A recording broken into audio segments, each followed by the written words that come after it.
Sunan Gresik atau Maulana Malik Ibrahim. Maulana Malik Ibrahim disebut juga Sunan Gresik atau Sunan Tandes. Ia lahir di Samarkand, Asia Tengah, dan wafat di desa Gapura, Gresik, Jawa Timur. Kisah keteladanannya adalah semangatnya mendakwahkan Islam.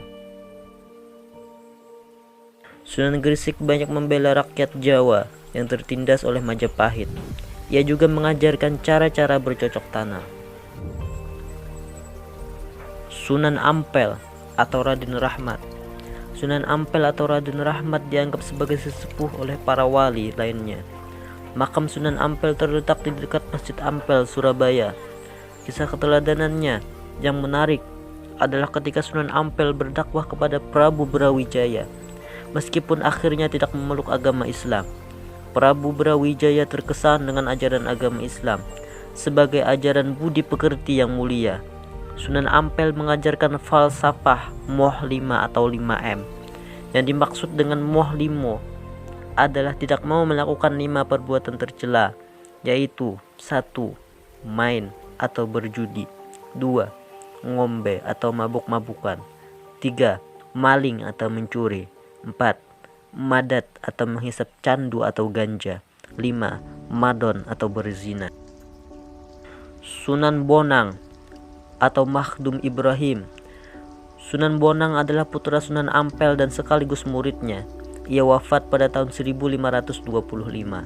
Kisah keteladanannya adalah cara berdakwahnya yang bijak. Sunan Bonang sering menggunakan kesenian rakyat untuk menarik simpati mereka. Ia memasukkan alat musik bonang pada seperangkat alat musik gamelan. Oleh karena itu, ia dikenal dengan sebutan Sunan Bonang. Sunan Bonang juga penggubah suluk wijil dan tembang tombo ati. Sunan Derajat. Sunan Derajat juga putra Sunan Ampel. Ia diperkirakan wafat pada 1522. Pesantren Sunan Derajat dijalankan di Desa Derajat, Kecamatan Pacitan, Lamongan, Jawa Timur. Kisah keteladanannya adalah cara berdakwahnya yang menekankan keteladanan dalam perilaku yang terpuji, kedermawanan, kerja keras, dan peningkatan kemakmuran masyarakat sebagai pengamalan agama Islam. Sunan Derajat juga berdakwah melalui kesenian. Tembang Macapat Pangkur disebut sebagai ciptaannya. Sunan Kudus.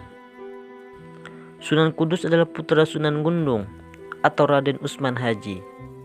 Ia memiliki peran yang besar dalam pemerintahan Kesultanan Demak. Ia menduduki posisi sebagai panglima perang, penasihat Sultan Demak, dan hakim peradilan negara. Sunan Kudus banyak berdakwah di kalangan kaum penguasa dan priai Jawa. Di antara yang pernah menjadi muridnya adalah Sunan Prawata, penguasa Demak, dan Arya Penangsang, Adipati Jipang Panolan. Salah satu peninggalannya yang terkenal adalah Masjid Menara Kudus. Sunan Kudus wafat pada tahun 1550. Sunan Giri. Sunan Giri adalah putra Maulana Ishaq. Ia termasuk murid Sunan Ampel dan seperguruan dengan Sunan Bonang. Salah satu keturunannya adalah Sunan Giri Prapen yang menyebarkan agama Islam ke wilayah Lombok dan Bima. Sunan Giri sangat berjasa mendakwahkan Islam di Jawa, bahkan sampai ke wilayah timur Indonesia. Ia pernah menjadi hakim dalam perkara Syah Siti Jenar. Ia pun juga berdakwah melalui kesenian tembang Islami untuk dolanan anak-anak diciptakannya, seperti jamuran, jitungan, dan delikan. Sunan Kalijaga.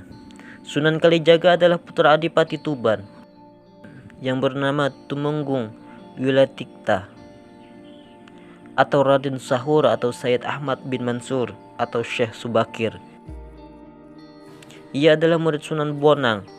Sunan Kalijaga juga menggunakan kesenian dan kebudayaan sebagai sarana untuk berdakwah, seperti wayang kulit dan tembang suluk. Kalau kalian pernah mendengar lagu tembang suluk Lir Ilir atau Gundul-Gundul Pacul, itu adalah karya Sunan Kalijaga. Sunan Muria atau Raden Umar Said. Sunan Muria atau Raden Umar Said adalah putra Sunan Kalijaga. Ia adalah adik ipar Sunan Kudus. Tempat tinggalnya di Gunung Muria yang letaknya di sebelah utara kota Kudus, Jawa Tengah. Seperti ayahnya, Sunan Kalijaga, ia berdakwah dengan cara lembut. Kesenian gamelan dan wayang tetap digunakannya sebagai alat berdakwah. Sunan Muria menciptakan tembang Sinom dan Kinanti. Sasaran dakwahnya para pedagang, nelayan, pelaut, dan rakyat jelata. Sunan Gunung Jati atau Syarif Hidayatullah. Sunan Gunung Jati atau Syarif Hidayatullah adalah putra Syarif Abdullah Umdatuddin. Ia berjasa mengembangkan Cirebon sebagai pusat dakwah, dan pemerintahannya juga kemudian menjadi Kesultanan Cirebon. Anaknya juga bernama Maulana Hasanuddin, juga berhasil mengembangkan kekuasaan dan menyebarkan agama Islam di Banten, sehingga kemudian menjadi Kesultanan Banten. Sunan Gunung Jati memberikan keteladanan yang baik dalam bekerja. Ia sering ikut bermusyawarah dengan para wali lainnya di Masjid Demak. Pada pembangunan Masjid Agung Sang Cipta Rasa 1480, Sunan Gunung Jati melibatkan banyak pihak, termasuk para wali lainnya dan sejumlah tenaga ahli yang dikirim oleh Raden Patah.